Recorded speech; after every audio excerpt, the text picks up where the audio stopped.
programs to stop bullying are being ignored, and bullying policies are being ignored as well. Kids are not reporting bullying because they're either scared to, afraid it's going to make it worse, or they think it's not worth it. At Prairie Point, we have a bully box. The bully box is a box that's in front of the counseling office, and if you don't feel like talking about it right away, you can put a note that says what's going on and your name, and then at the end of the week, we check it and talk about it and try to resolve it. But it's almost always ignored and never resolved, and the bullying just continues. One example is late last year around November. My friend ran into trouble with this girl. The girl asked to be her friend, and then would boss her around, be mean to her in places like the bus loading zone, the cafeteria, over message, and in the hallways, and then tell her to apologize for nothing. One day, the girl said they were friends, and then the next they weren't. She put her in the bully box, and it never got resolved. This continued throughout the rest of the year and into the summer, and continued into 8th grade. She had to sort her problems out on her own, and her self-esteem was down a lot. The most they'll do, if it's not extremely serious, is either tell the person that is bullying them to stop or give them a detention or a suspension. Another example is when I was in 3rd grade at my old school. These 2 5th grade girls were bullying me about my scar, and when I reported it, all they did was tell them to stop, and they just continued.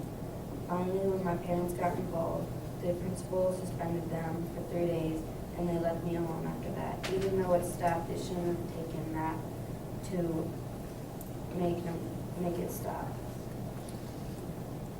You know that saying that parents say, oh, kids are just mean, it's a part of growing up? Well, yeah, it's true, but sometimes kids take mean a little bit too far.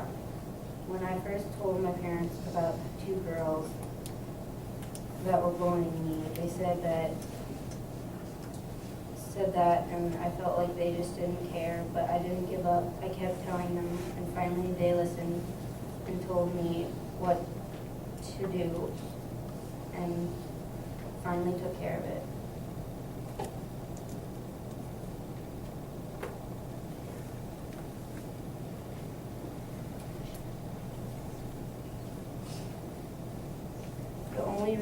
The only really effective strategies are when either the principal, school board, or the parents of the bully and the child getting bullied get involved. But that shouldn't have to happen because kids should know that it's wrong to bully others, or should only be told once to stop the behavior.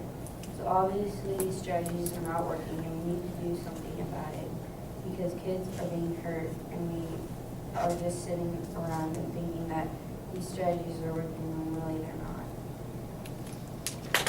We need to have more teachers in classrooms to report the bullying, but I disagree that I don't think we need that because maybe some kids are like doing it for like just kidding about it and they know it's not real and the kids get punished for it.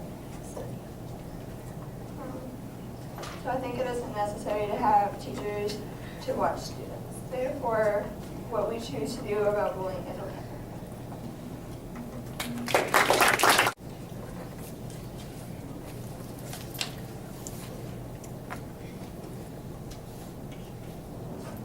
My opponent says that the bully prevention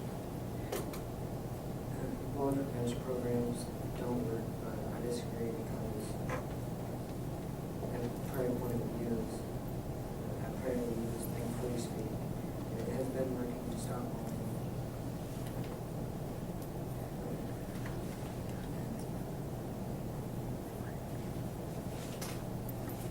It is stop bullying for a while. So that's why strategies are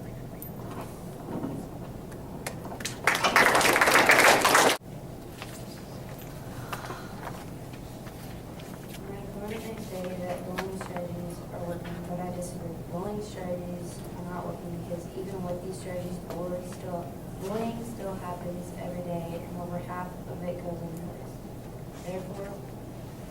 Therefore, bullying strategies are not working.